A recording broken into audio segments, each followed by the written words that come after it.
का रुख करेंगे, जहां कैश कांड में गिरे जस्टिस वर्मा के खिलाफ जांच पूरी हो गई है। जांच कर रही समिति ने स्पीकर को रिपोर्ट सौंप दी है।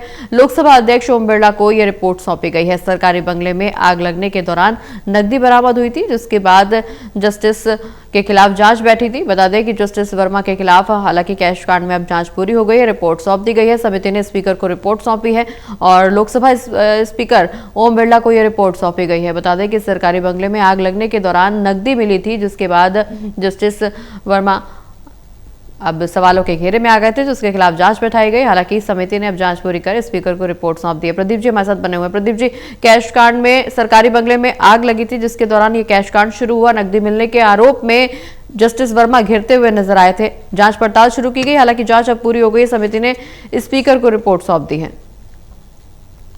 देखिए बिल्कुल, और जो ये पूरा मामला था ये जस्टिस वर्मा के सरकारी आवास से जुड़ा हुआ था, जिसमें घोषित जो नकदी मिली थी और इसमें आग लगने के बाद एक बड़ी घटना यहाँ पर देखने को मिली थी। उसके बाद जांच पड़ताल इसकी बढ़ रही थी, लेकिन चूंकि एक जस्टिस के बंगले से जुड़ा ये मामला था, लिहाजा इसको लेकर तमाम आपत्तियां दर्ज कराई गई थी जनप्रतिनिधियों की ओर से। इसको लेकर महाभियोग की कार्रवाई इस पर की जाए, क्योंकि उनका तबादला इलाहाबाद हाईकोर्ट में कर दिया गया था। और उसके बाद ये सवाल उठ रहे थे कि आखिर करप्शन के खिलाफ, कदाचार के खिलाफ क्या एक्शन लिया जाए, और इसी को लेकर महाभियोग की प्रक्रिया के तहत नोटिस दिए गए थे, जिसको लेकर लोकसभा अध्यक्ष ओम बिरला की ओर से एक कमेटी अपॉइंट की गई थी, जो इस पूरे आरोपों की जांच पड़ताल करने के लिए अधिकृत किया गया था। तो ये रिपोर्ट सौंपी गई है इस कमेटी की ओर से, और इसमें यहाँ पर इस रिपोर्ट के साथ ही चूंकि सदन के पटल पर ये रिपोर्ट रखी जानी है, लेकिन बीते कल ये रिपोर्ट सौंपी गई है। और इसमें जस्टिस वर्मा के खिलाफ जो महाभियोग की कार्रवाई ये इससे संबंधित रिपोर्ट थी,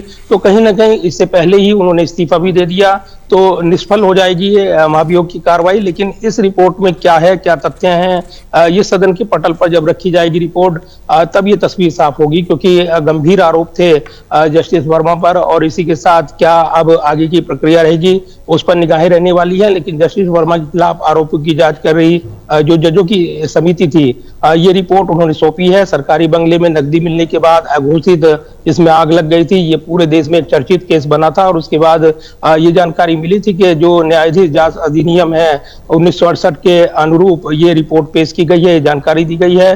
साथ ही स्पीकर ने 12 अगस्त 2025 को इस 30 सदस्यीय जांच कमेटी को अपॉइंट किया था।